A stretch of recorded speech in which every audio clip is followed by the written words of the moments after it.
इस कहानी के सूत्रधार है गौतम बुद्ध। गौतम बुद्ध का जन्म 567 ईसा पूर्व के आसपास हिमालय की गोद में बसे नेपाल के लुम्बिनी नामक स्थान पर हुआ था। उनके पिता का नाम शुद्धोधन था, जो शाक्य वंश के मुखिया थे। पर पाली में लिखे गए अर्ली टेक्स्ट के अनुसार शुद्धोधन एक राजा थे। उनकी मां का नाम महामाया था, जो कि कोलिय राजवंश की रानी थी। महामाया का विवाह राजा शुद्धोधन के साथ हुआ था। बुद्ध के जन्म से अनेकों कहानियां जुड़ी हुई हैं, जिन कहानियों को जातक कथा के नाम से जाना जाता है। बुद्धिज्म के अनुसार बुद्ध के जीवन से जुड़ी सभी जातक कथाओं का उद्देश्य समाज को नैतिकता की सीख देना है। जातक कथाओं के अनुसार भगवान के अनेक अवतारों में से एक अवतार भगवान गौतम बुद्ध भी थे। ये कथाएं बताती है कि किस प्रकार बुद्ध ने एक अवतार से दूसरे अवतार में जन्म लिया और अधिक से अधिक सिद्धियों को हासिल किया। थेरवाद बुद्धिज्म में प्रसिद्ध ये कहानियां बुद्ध के पूर्व जन्म की है और पाली बौद्ध सिद्धांत में शामिल है। ऐसा माना जाता है कि उन्होंने अपने जीवन के दौरान अपने अनुयायियों को नैतिकता और मूल्यों को सिखाने के लिए जातक का उपयोग करते हुए उन्हें सुनाया था। ऐसी 547 कहानियां हैं, लेकिन बाद में उत्तरी थाईलैंड और लाओस के क्षेत्र में और अधिक बनाई गई और उन्हें पन्नासा जातक के नाम से जाना जाता है। इतिहासकारों के अनुसार इन जातक कथाओं के स्पष्ट प्रमाण नहीं मिलते हैं। एक जातक कथा के अनुसार उनके जन्म से पहले उनकी मां ने एक सपना देखा था। एक सुंदर सफेद हाथी ने रानी को कमल का फूल अर्पित किया और फिर उसके शरीर में प्रवेश किया। जब ऋषियों को सपने की व्याख्या करने के लिए कहा गया तो उन्होंने भविष्यवाणी की कि रानी एक पुत्र को जन्म देगी, जो या तो एक महान शासक बनेगा या फिर एक महान सन्यासी बनने के लिए नियत होगा। उन्होंने कहा वो या तो दुनिया को जीत लेगा या एक प्रबुद्ध व्यक्ति बन जाएगा, बुद्ध। कुछ अन्य स्रोतों के अनुसार जब बुद्ध का जन्म हुआ तो इस अवसर पर राजा शुद्धोधन ने एक समारोह का आयोजन किया। समारोह के दौरान शुद्धोधन ने राज्य के प्रमुख ज्योतिष को निमंत्रण दिया। ज्योतिष बुद्ध के शिशु रूप को देखकर मंत्रमुग्ध हो जाते।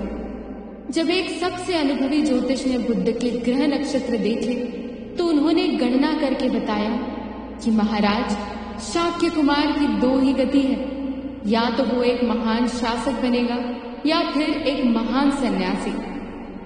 वहां उपस्थित 8 में से 7 ज्योतिष ने इसी बात को दोहराया, पर उन सभी में सबसे युवा ज्योतिष और साधु दृष्टा कौंडिन्य ने कहा कि महाराज शाक्य कुमार की एक ही गति है, और साथ ही कहा, मैं राज्य के समस्त ज्योतिषों को चुनौती देता हूँ। इस शाक्य कुमार की एक ही गति है और ये निश्चित ही एक महान सन्यासी बनेगा, धर्म विजय करेगा। नामकरण समारोह में शिशु का नाम सिद्धार्थ दिया गया, जिसका अर्थ है वो जो सिद्धि प्राप्ति के लिए जन्मा हो। ऐसा जानकर राजा शुद्धोधन बहुत डर गए। उनका राजकुमार भला क्यों बनेगा एक सन्यासी? राजा का पुत्र है, राज करेगा, पूरे ब्रह्मांड में अपनी पताका फहराएगा। भला आज तक कभी ऐसा नहीं हुआ कि राजा का बेटा सन्यासी बन गया। राजमहल छोड़कर उसके सन्यासी बनने की कल्पना ने उन्हें भयभीत कर दिया था। इसलिए राजा शुद्धोधन ने बचपन से ही सिद्धार्थ के रहने के लिए भोग विलास और आनंद से भरे महलों का निर्माण करवा दिया था, जिससे कि उसका ध्यान सन्यास की तरफ कभी न जाए। कहानियों के अनुसार उनके रहने के लिए 3 अलग अलग महलों का निर्माण किया गया था। एक महल गर्मियों के मौसम के लिए था, जिसमें सफेद कमल से भरा हुआ तालाब था, और सिद्धार्थ वहां गर्मियों के मौसम में रहा करते थे। दूसरा महल सर्दियों के मौसम के लिए था, जिसमें लाल कमल से भरा हुआ तालाब था, और तीसरा महल बरसात के मौसम के लिए था, जिसमें नीले कमल खिले रहते थे। राजकुमार के लिए ऐसी परिस्थितियों का निर्माण किया गया जिससे उस पर बाहरी जीवन की परछाई तक न पड़े, और हो भी क्यों न, क्योंकि शुद्धोधन जानते थे कि महलों में रहकर, भोग विलास में पड़कर, अप्सराओं के बीच रहकर आज तक कोई सन्यासी नहीं बन पाया था।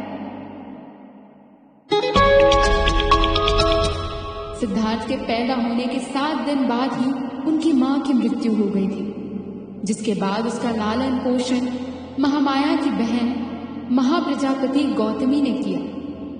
सिद्धार्थ राजसी विलासिता में पले बढ़े, बाहरी दुनिया से अनभिज्ञ, ब्राह्मणों द्वारा शिक्षा दी गई और तीरंदाजी, तलवारबाजी, कुश्ती, तैराकी और दौड़ने में प्रशिक्षित किए गए।